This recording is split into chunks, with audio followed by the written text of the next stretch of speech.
نظام بھی خراب نہیں ہو رہا. اللہ اللہ کاریگری ہے نا، قادر و قیوم ہے. میرے مصطفیٰ کریم علیہ السلام نے اگلی بات ارشاد فرمائی، چچا جان آپ نے تو اشارے سے چاند حرکت کرتے دیکھا ہے، یہ چاند مجھ سے باتیں بھی کرتا تھا. اللہ اللہ چاند مجھ سے باتیں بھی کرتا تھا. اب علامہ عبدالحی لکھنوی لکھتے ہیں کہ مصطفیٰ کریم علیہ السلام سے عرض گزار ہوئے حضور کے چچا جان، یا رسول اللہ یہ چاند آپ سے باتیں کرتا تھا، چاند اتنا بلند، آپ جھولے میں تھے، اتنی بلندی سے اس کی آواز سن لیتے تھے. حضور علیہ السلام نے ارشاد فرمایا، چچا جان یہ بلندی تو کچھ بھی نہیں ہے. جب میں اپنی والدہ ماجدہ کے شکم اطہر میں تھا، لوح محفوظ پہ جو قلم چلتا تھا میں تو اس کی آواز بھی سنتا تھا. اللہ اکبر. نعرہ رسالت، نعرہ رسالت، نعرہ تحقیق، نعرہ حیدری، علماء اہل سنت. سبحان اللہ، سبحان اللہ. حضور اپنی والدہ کے شکم اطہر میں ہیں، لوح محفوظ پہ قلم چلتا ہے، مصطفیٰ کریم علیہ السلام اس کی آواز کو سنتے ہیں. یہاں پر میں ایک بات آپ کی ذہن نشین کرانا چاہوں گا. لوح محفوظ پہ میرا مقدر بھی لکھا ہے، آپ کا مقدر بھی لکھا ہے، ہر ایک کی تقدیر لوح محفوظ پہ ہے. ایمان والو، کیا میرا مقدر مصطفیٰ سے پوشیدہ ہے؟ آپ کا مقدر مصطفیٰ سے پوشیدہ ہے. کائنات کے پتے پتے کا مقدر رب نے لوح محفوظ پہ لکھا ہے، ذرے ذرے کا مقدر لوح محفوظ پہ لکھا ہے. کائنات کی کوئی چیز ایسی ہے ہی نہیں جو مصطفیٰ کی نگاہوں سے پوشیدہ ہو. سبحان اللہ، بے شک. اول و آخر سب کچھ جانے، دیکھے بعید و قریب، غیب کی خبریں دینے والا اللہ کا وہ حبیب. مصطفیٰ کریم علیہ السلام کی عظمت کو بیان کرتے ہوئے اب اگلا جہان 6 ماہ سے لے کر 7 ماہ، 8 ماہ، 9 ماہ، 10 ماہ، 11، 12، جب اللہ چاہتا ہے بچہ ماں کے پیٹ میں ہوتا ہے. 6 ماہ سے لے کر جب اللہ چاہے 7ویں مہینے دنیا میں آ جائے، 8ویں میں آ جائے، 9ویں میں آ جائے، 10ویں میں آ جائے، 11، 12، جب اللہ چاہے گا پھر حکم ہوگا چلو وہ جہان چھوڑو، اب جسم کے ساتھ دنیا میں آ جاؤ.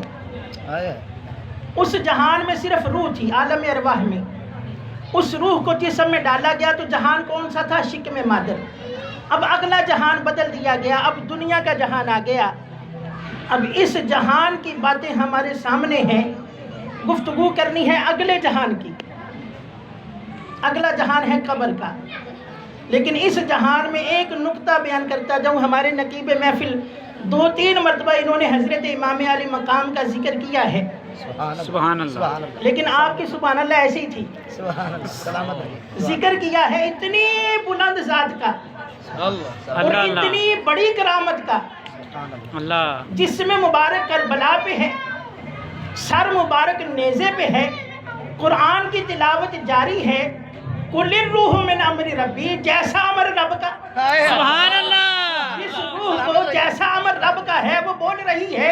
اللہ اللہ. سر کٹا کے بھی کوئی بول رہا ہے. سبحان اللہ. امر ربی ہے نا. بے شک. واہ جی واہ. حضرت سیدنا سلطان الہند خواجہ غریب نواز رضی اللہ تعالیٰ عنہ کی والدہ ماجدہ فرماتی ہیں، میرا بیٹا معین الدین ابھی میرے پیٹ میں تھا، کبھی آواز آتی الحمدللہ رب العالمین مالک یوم الدین ایاک نعبد و ایاک نستعین. کبھی پوری سورت فاتحہ کی آواز آتی، کبھی سورت بقرہ کی تلاوت کرتا، کبھی سورت نساء کی تلاوت کرتا، کبھی سورت آل عمران کی تلاوت کرتا. میرا بیٹا پیٹ میں قرآن کی تلاوت کرتا جاتا ہے.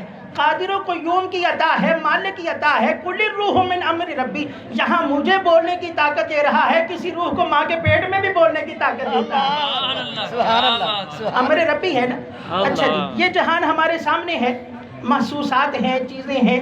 اب اگلا جہان دیکھتے ہیں. اگلا جہان ہے عالم برزخ. جتنا اللہ چاہتا ہے، چاہے بندہ دنیا میں 1 سانس لے، 60 سال، 70 سال، 100 سال، جتنا اللہ نے جتنا جس کا لکھا ہوا ہے یہاں رہنا ہے، پھر حکم ہو جاتا ہے چلو اگلا جہان. اگلا جہان، اگلا جہان آ گیا قبر کا جہان، عالم برزخ. عالم برزخ، برزخ کہتے ہیں آڑ کو، پردے کو. اب ہماری آنکھوں میں اور قبر والوں کے جہان میں پردہ آ گیا. آپ سے ایک سوال ہے، کیا روح مرتی ہے؟ روح نہیں. پیچھے والوں، روح مرتی ہے؟ نہیں مرتی. عجیب مسئلہ ہے، یہ سمجھتے بھی ہیں روح مرتی نہیں، پھر بھی کہتے ہیں بندہ مر کے مٹی ہو گیا. اللہ اللہ، واہ جی واہ، کیا بات ہے. کل روح من امر ربی، امر ربی مرتا نہیں. آہا. امر ربی. اب جس کا جیسا امر ہے السلام علیکم. قبر کے اندر ہاں جی. بڑے سے بڑا مناظر بھی آپ سے مناظرہ کرنا شروع کر دینا، قبر میں بندہ ختم ہو جاتا ہے. اسے ایک بات پوچھئے گا، یہ بتا قبر کے اندر کافر ہے، مشرک ہے، منافق بے ایمان ہے، اس کو عذاب ہوتا ہے؟ عذاب قبر حق ہے. کس کو عذاب ہوتا ہے؟ جی، گناہگار. کافر، مشرک، منافق، بے ایمان، یہ قبر میں جب جاتے ہیں ان کو عذاب ہوتا ہے. جس کا عقیدہ ہے ہاتھ تو بلند کرے نا. ہوتا ہے نا. قبر کے اندر اگر کافر کی زندگی نہ ہو، جس کو تکلیف ہی نہ ہوتی ہو، مار پڑ رہی ہے اس کو احساس ہی نہ ہو، تو مارنے کا فائدہ، پھینٹی لگانے کا فائدہ. قبر کے اندر اگر جسم میں روح نہ ہو، یا یوں کہہ لیجیے روح کا تعلق جسم کے ساتھ نہ ہو، تو عذاب دینے کا فائدہ کیا ہے؟ اس کا مطلب یہ ہے کہ کافر بھی ہو، مشرک بھی ہو، منافق بے ایمان بھی ہو، قبر کے اندر اس کو عذاب ہو رہا ہے. عذاب ہونا بتلاتا ہے کہ وہ زندہ ہے. بے شک، بے شک. عذاب ہونا بتلاتا ہے وہ زندہ ہے. اب اگلی بات یہ ہے، کافر کی زندگی مصیبت والی ہے، تکلیف والی ہے، عذاب والی ہے، لیکن مومن کی زندگی راحت والی ہے، اللہ اللہ. سکون والی ہے. میرے نبی علیہ السلام نے ارشاد فرمایا قبر کی دو ہی حالتیں ہیں، تیسری نہیں.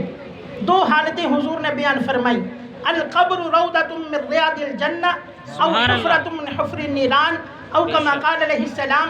فرمایا قبر یا تو جنت کے باغوں میں سے باغ بنتی ہے، جہنم کے گڑھوں میں سے گڑھا بنتی ہے. ایمان والے کی قبر جنت کا باغ بنتی ہے، کافر مشرک منافق بے ایمان کی قبر جہنم کا گڑھا بنتی ہے. جہنم کا گڑھا ہے کافر کا، جہنم کا گڑھا قبر ہے منافق کی، جہنم کا گڑھا قبر ہے مشرک کی. اب توجہ کیجئے گا، جب مشرک قبر میں زندہ ہے تو جس کی قبر جنت کا باغ ہے، وہ ایمان والے کی زندگی کیسی ہے؟ سبحان اللہ. وہ نعمتوں والی زندگی ہے، وہ راحت والی سکون والی زندگی ہے. سبحان اللہ. ایمان والوں سے، عام ایمان والوں سے شہداء کی زندگی اعلیٰ ہے. شہداء کی زندگی سے صدیقین کی زندگی اعلیٰ ہے. صدیقین کی زندگی سے نبیوں کی زندگی اعلیٰ ہے. نبیوں کی زندگی سے رسولوں کی زندگی اعلیٰ ہے. اور قبر میں سب سے اولا والا ہمارا نبی، سب سے بہترین زندگی مصطفیٰ کریم علیہ السلام کی. سبحان اللہ. سبحان اللہ. اللہ اکبر. یا رسول اللہ. صلی اللہ یا حق جاری. سبحان اللہ. سبحان اللہ. کیا بات ہے جی. سبحان اللہ. عام بندہ مومن دنیا سے چلا جائے، اس کی قبر جنت کا باغ ہے. اب یہ تو سبھی جانتے ہیں جنت میں کوئی مردہ نہیں ہوتا. اللہ اللہ. واہ جی واہ. جس کی قبر جنت کا باغ ہے وہ زندہ ہے. بے شک. حضرت سیدنا ابو امامہ رضی اللہ تعالی عنہ، آپ اس حدیث پاک کے راوی ہیں. اپنے علماء اہل سنت کے لیے اور عوام اہل سنت کے لیے حوالہ اعلی حضرت کا فتاوی رضویہ شریف میں، سبحان اللہ. لیکن دوسروں کے لیے حوالہ دوسروں کے شیخ الاسلام ابن تیمیہ کے شاگرد ابن قیم نے اس حدیث کو کتاب الروح کے اندر لکھا ہے. اور اس حدیث کو لکھنے کے بعد لکھتے ہیں آج تک اس حدیث پر عمل ہو رہا ہے.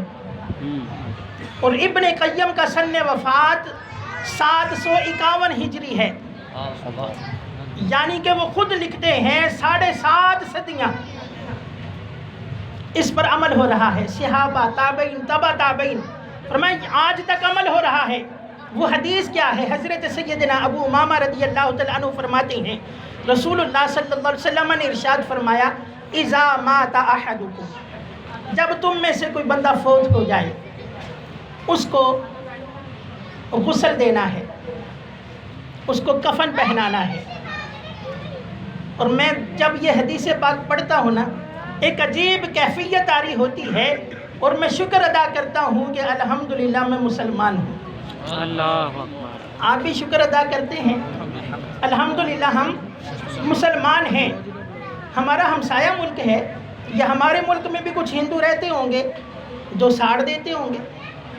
بہت سے ملکوں میں ایسے بندہ مرتا ہے آگ کی بھٹی میں جلا دیتے ہیں. شکر نہیں کرتے، ہم مسلمان ہیں. اللہ اللہ. ہمیں عزت کے ساتھ نہلایا جاتا ہے، مرنے کے بعد بھی کفن پہنایا جاتا ہے. اور کسی نے کہا تھا کہ جہاں قطرے کو ترسایا گیا ہوں وہیں ڈوبا ہوا پایا گیا ہوں، گر سپردے خاک ہی کرنا تھا مجھ کو تو کاہے کو نہلایا گیا. اللہ اللہ. کیا بات مٹی ہے میں دفن ہی کرنا تو نہلا کیوں رہے ہو؟ جہاں قطرے کو ترسایا گیا ہوں وہیں ڈوبا ہوا پایا گیا ہوں، گر سپردے خاک ہی کرنا تھا مجھ کو تو کاہے کو نہلایا گیا ہوں. پھر قلم اٹھایا تاجدار گولڑا نے، اللہ اللہ. سبحان اللہ. نظر بعالم پاکیزگی پڑے ان پر، مسافران لحد اسی لیے نہا کے چلے. اللہ اللہ. فرماتے ہیں کہ یہ غسل تو دیا جاتا ہے، خبر میں مصطفیٰ کریم علیہ السلام کی جلوہ گری ہونے والی ہے. مرنے والے کو پاک کر کے بھیجو، پاک نگاہوں سے جلوہ مصطفیٰ دیکھتا ہے. نعرہ